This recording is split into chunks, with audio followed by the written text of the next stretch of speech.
Mount Fagradalsfjall became Iceland's best-known mountain after an eruption started there in March 2021. But this mountain is also infamous, and it rightfully holds the status as Iceland's deadliest mountain, or a mountain that took the lives of almost 30 men and literally changed the course of history. So feel free to join me as we uncover all the details and the history about Mount Fagradalsfjall.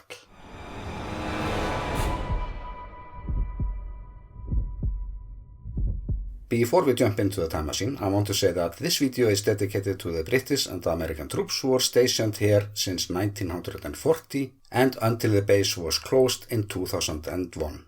My channel has received numerous comments from some of the many people who served here in Iceland, or since the nearby volcanic eruption started, so you are very welcome to travel back in time with me, but this story starts when Iceland was invaded in 1940. The British invasion in Iceland took place because they feared that the Germans would be first. They had already overrun Denmark, and Denmark was largely responsible for Iceland's foreign policy by then. It was only in 1944 when Iceland formed a republic here at Þingvellir.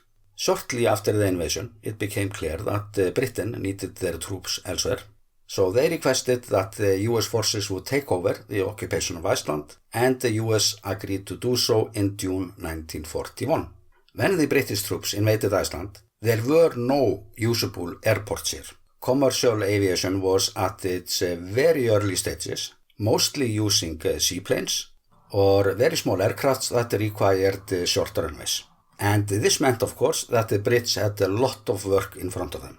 Their first task was to build an airport that bigger planes could use, and so they did on a plateau near Selfoss, just 40 kilometers east of Reykjavík. This airport got the name Reykjanes Airport, and it was only usable during summers. The location was just awful, close to a river that would flood on regular basis, and it was in one such flood during the winter of 1943 that the airport was destroyed from water and ice, and never been used since. Icelanders had, however, built a runway in Reykjavík before the occupation, but it was a short one and only usable for the smallest of planes. Not even the Icelandic commercial aircrafts would use it. So Britain wanted a new airport in Reykjavík, our capital. And that came, of course, with some political disputes, because an airport there would, of course, put the capital in certain risk. On top of that, considerable number of residential buildings had to be demolished or removed, and overall it was a costly project, and we have to keep in mind that the capital had less than 40,000 residents before the war, so we really didn't have a great many taxpayers behind the new airport. The new airport went into negotiation between Iceland and Britain, and according to historians, Icelanders offered Britain to take the airport with them when the war was over. So at the end, it was British taxpayers who paid for the construction of Reykjavík Airport. And that airport is still a troublemaker in politics here in Iceland. But then came 1941, and the Americans. And it was the talk of the town that they were by far better equipped than the British troops. Or as Icelanders said, the Americans had way deeper pockets. And like the Brits, the Americans started to take a look at the infrastructure, and they found out that the Reykjavík airport was unusable. The Americans had a plan to use the airport to ferry tools and equipment to Europe, including the largest bombers. So their first work was to try to find a land under a new airfield. That land was found on the westernmost part of the Reykjanes Peninsula. That land had no major obstacles like high mountains, or a piece of land that is actually pretty hard to find here in Iceland. This airport was built with the best possible tools and technology, and it was named Meeks Airfield. The Americans paid for the whole project. Instead, they got unrestricted use of the airport, but Icelanders would acquire the airport after the war. So they did, and this airport is today called Keflavík International Airport. This airport was also the location of the NATO base that was located in Iceland until 2001, but Iceland joined NATO in 1949, and this is the Parliament Square, or how it looked after the Parliament agreed upon to join NATO. But this is enough about Icelandic history for a while. Those three airports would be a triangle around three events that would make Fagradalsfjall the deadliest mountain in Iceland. And that is the story of today.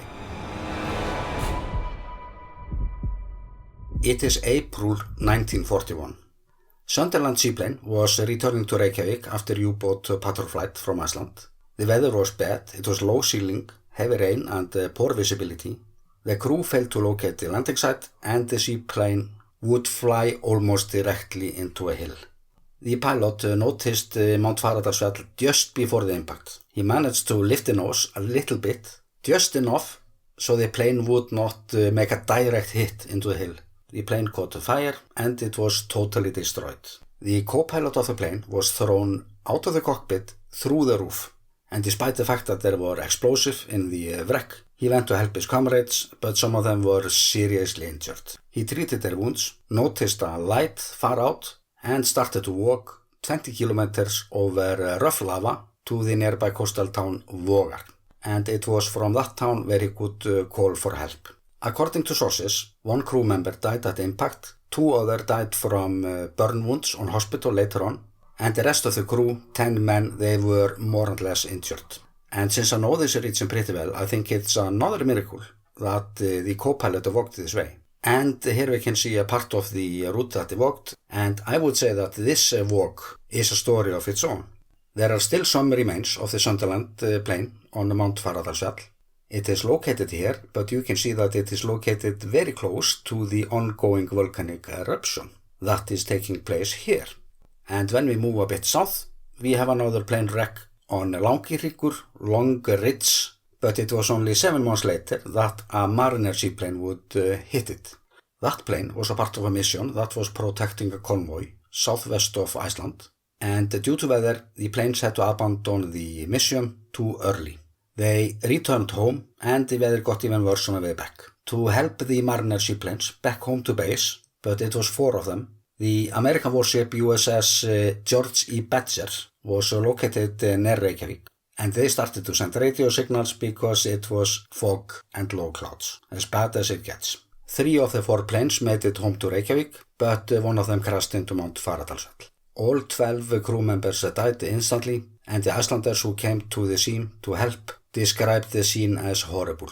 Everything had burned, and the molten aluminum had leaked down the mountain slope, looking like dust further away, according to eyewitnesses. It is still today possible to find traces of that wreck, even one engine, but it is only a few hundred meters from that wreck to the place where we believed for a long time that the eruption would come up. The first webcam that was placed on Mount Fagradalsfjall before the eruption was actually pointing at the mountain ridge where the plane crash took place. And you can see it on a map how close it was. This second accident was at that time the worst plane crash in Iceland's short aviation history. But that status would not hold for long. And we are now moving on to the third and last chapter, and we are into 1943.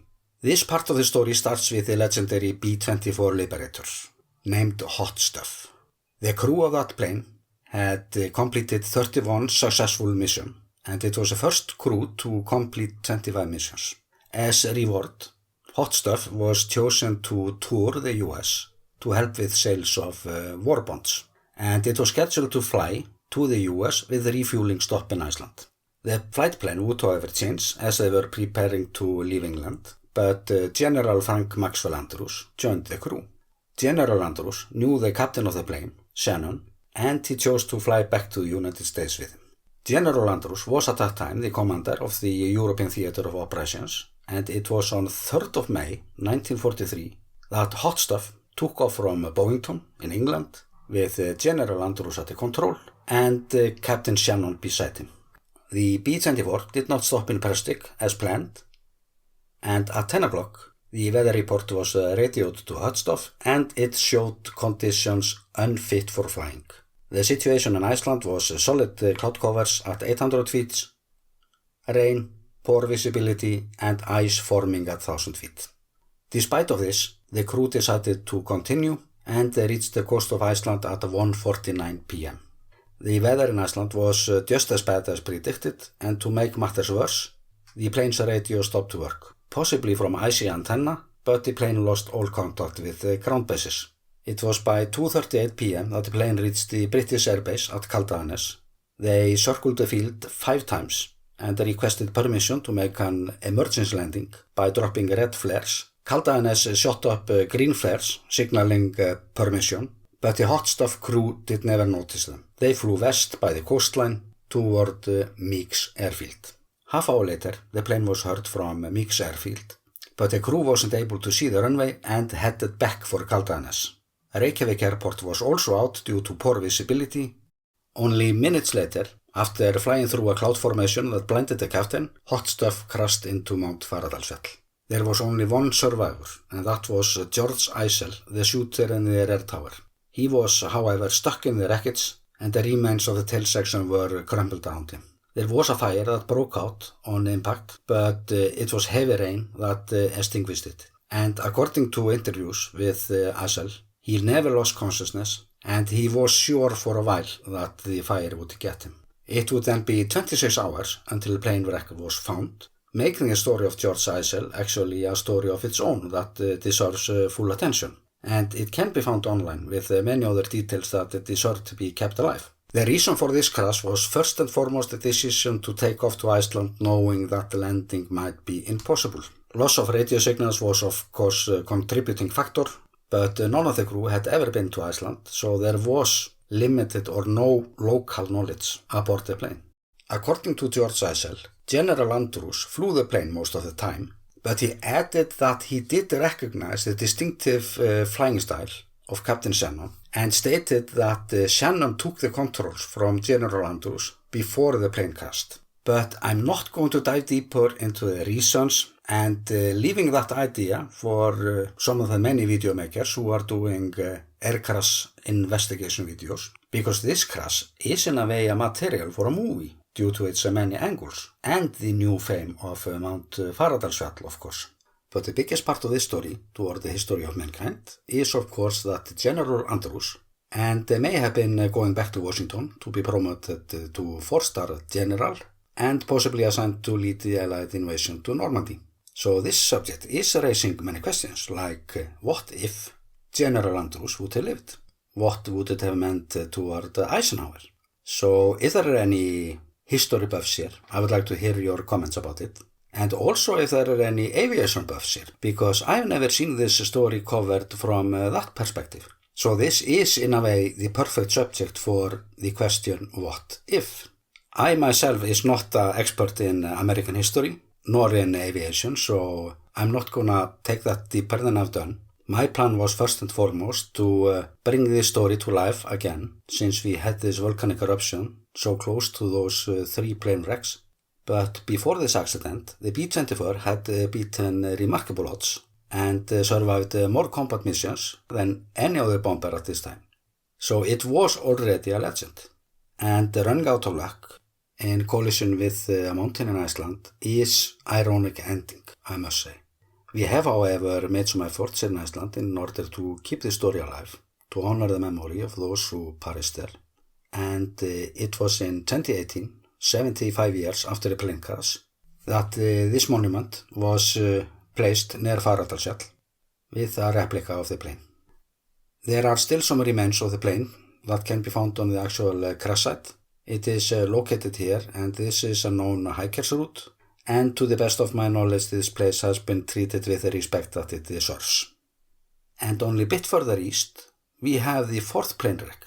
It is not on Mount Fagradalsfjall, but it's on a mountain ridge that's nearby, and that is a Lockheed Hudson that was on its way back to Reykjanes after submarine patrol. The Hudson flew into a hillside in poor weather conditions, and if you're interested in the aviation history, I want to tell you about this link that I'm adding below, that we have this Icelandic homepage that has mapped all the planes that perished around Iceland during the Second World War. It's a remarkable job that the people behind this homepage have done. And the homepage is in English and full of details, so it's highly recommended.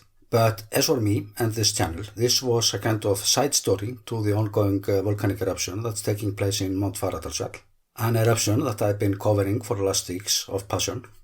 And those of you who have been following my channel know that I love side stories when I'm describing my country and its features. And each and every video of this kind that I'm making will be a part of my own map of Iceland, where I try to blend together history, geology, tourist information, and of course, everything that the tourist guide won't tell you. So I would be very thankful if you would consider to subscribe, and I hope you enjoyed this a little bit of history, and with that I'm sending you all my best from the volcanic island, Iceland.